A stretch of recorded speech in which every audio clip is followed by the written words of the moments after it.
बड़ी खबर आपको बता दें, केंद्रीय जांच एजेंसी ईडी ने झारखंड सरकार के मंत्री आलमगीर आलम को गिरफ्तार कर लिया है। मंगलवार को करीब 10 घंटे और बुधवार को 6 घंटे की लंबी पूछताछ के बाद ईडी ने उन्हें गिरफ्तार कर लिया है। ईडी ने यह दावा किया है कि आलमगीर आलम जांच में सहयोग नहीं कर रहे हैं और यही वजह है कि उन्होंने उन्हें गिरफ्तार किया है।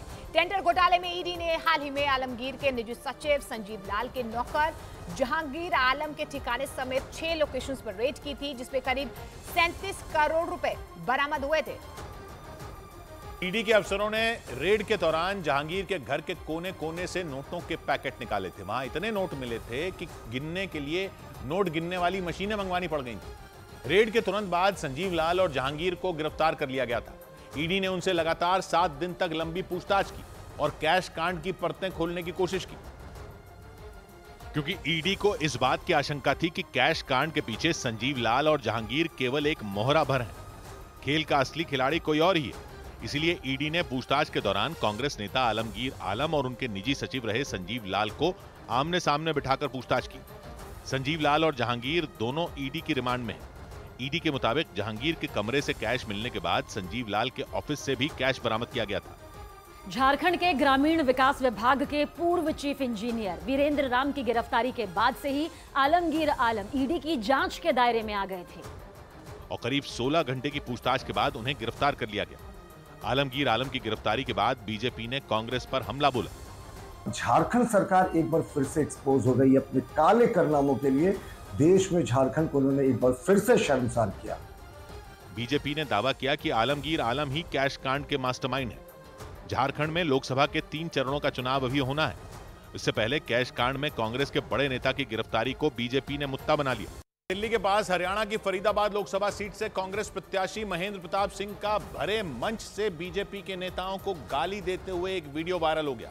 वो फरीदाबाद में चुनाव प्रचार के दौरान एक जनसभा को संबोधित कर रहे थे और इसी दौरान उन्होंने बीजेपी के नेताओं को निशाने पर लिया। लेकिन बोलते बोलते कांग्रेस प्रत्याशी महेंद्र प्रताप सिंह अचानक गाली गलौज पर उतर आए। ये करेंगे तो मोदी के नाम से दे दो, मोदी के नाम का ही खाओगे तो। उनके समर्थकों को पहले लगा कि शायद गलती से उनकी जबान फिसल गई, लेकिन इसके फौरन बाद उन्होंने ये दलील दी कि जो गाली उन्होंने बकी वो असल में गाली नहीं थी, बल्कि ये कहना तो उनकी आदत बन चुका है। ये आदत हो गई है गुस्से में कहने की। इसको प्लीज, मैं तो मैं मान रहा हूँ, इसे तकिया कलाम मान लीजिए। महेंद्र प्रताप सिंह को विपक्षी गठबंधन ने हरियाणा की फरीदाबाद लोकसभा सीट से प्रत्याशी बनाया है। वो इस सीट पर जीत दर्ज करने के लिए धुआंधार प्रचार करते दिखाई दिए। इसी सभा में उन्होंने आरोप लगाया कि बीजेपी के नेता अपने काम पर नहीं बल्कि प्रधानमंत्री के नाम के सहारे चुनाव लड़ रहे हैं। लेकिन ये आरोप लगाते हुए उन्होंने गाली बक दी। इसके बाद सोशल मीडिया पर वो निशाने पर आ गए। उत्तर प्रदेश के बरेली में होमगार्ड के 2 जवानों पर एक दलित के साथ बुरी तरह मारपीट करने का आरोप लगा। जिनके साथ मारपीट की गई उनका नाम वीरेंद्र कुमार जाटव बताया गया, जो नवाबगंज थाने में चौकीदार के पद पर तैनात है। ये घटना तब हुई जब वीरेंद्र किसी काम के सिलसिले में तहसील पहुंचे। आरोप है कि उसी दौरान वहां तैनात होमगार्ड के 2 जवानों ने उन पर सरकार से मिलने वाले फ्री अनाज को लेकर तंज कस दिया और विरोध करने पर वो दोनों दलित समुदाय के वीरेंद्र कुमार जाटव पर टूट पड़े।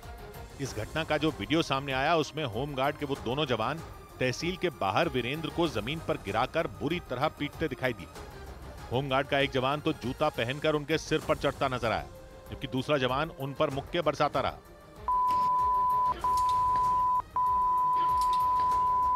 बाद में होमगार्ड के एक जवान ने उन पर थप्पड़ चलाने शुरू कर दिए, जबकि दूसरा उन पर राइफल के बट से हमला करता दिखाई दिया। वहां कुछ लोग भी दिखाई दिए, लेकिन किसी ने भी मारपीट कर रहे होमगार्ड के उन जवानों को रोकने की कोशिश नहीं की।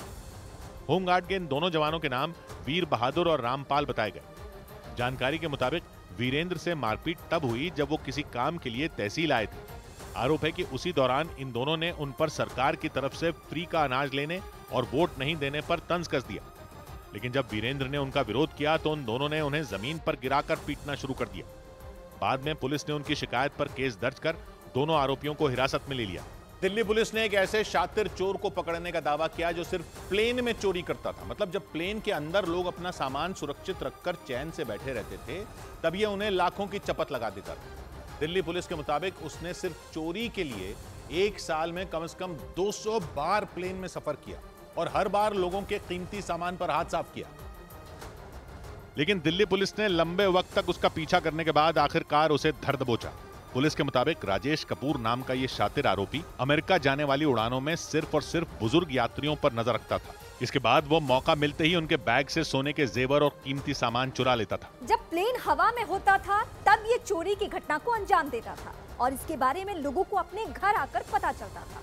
और तब तक राजेश कपूर नाम का ये आरोपी आराम से वहां से निकल चुका होता था। पुलिस के मुताबिक इसने इसी तरह से एक साल में 200 से ज्यादा उड़ानों के दौरान चोरियां की। दिल्ली पुलिस को इस पर पहले से शक था, लेकिन पुलिस के मुताबिक ये टिकट बुक करते वक्त हर बार अपना गलत मोबाइल नंबर लिखवाता था। इसी वजह से इस तक पहुंचने में मुश्किल हो रही थी। लेकिन इसके बाद पुलिस ने सोशल मीडिया का सहारा लिया और फिर दिल्ली के पहाड़गंज इलाके से इसे गिरफ्तार कर लिया। इस दौरान राजेश कपूर नाम के इस शातिर आरोपी के पास से सोने चांदी के गहनों के साथ ही करीब 600 से ज्यादा हीरे भी बरामद किए गए। कांग्रेस नेता और झारखंड के मंत्री आलमगीर गिरफ्तार हो चुके हैं। 2 दिन 16 घंटे उनसे पूछताछ की गई। अब गिरफ्तारी हो चुकी है और ईडी की रेड में आपको बता दें इस पूरे मामले में 37 करोड़ रुपए कैश मिले थे। जानकारी मिल पा रही है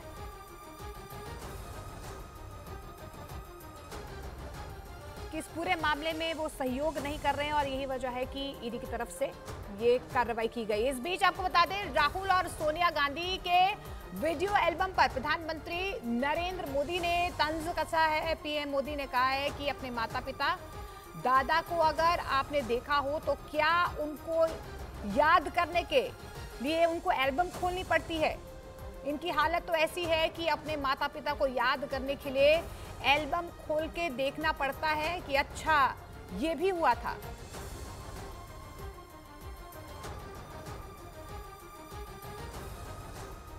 मुझे बताइए, आपके घर में आपको कभी आपके माता पिता, अगर आपने दादा उन सबको देखा हो तो उनको याद करने के लिए क्या आपको एल्बम खोलना पड़ता है क्या? अपने माता पिता को याद करो, एल्बम खोलो तब याद आते हैं क्या?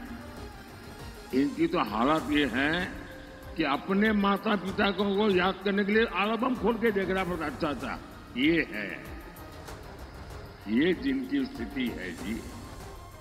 और कांग्रेस नेता प्रियंका गांधी लगातार रायबरेली में राहुल गांधी के लिए चुनाव प्रचार कर रही हैं। इस दौरान उन्होंने केंद्र की सरकार और प्रधानमंत्री नरेंद्र मोदी पर जमकर निशाना साधा।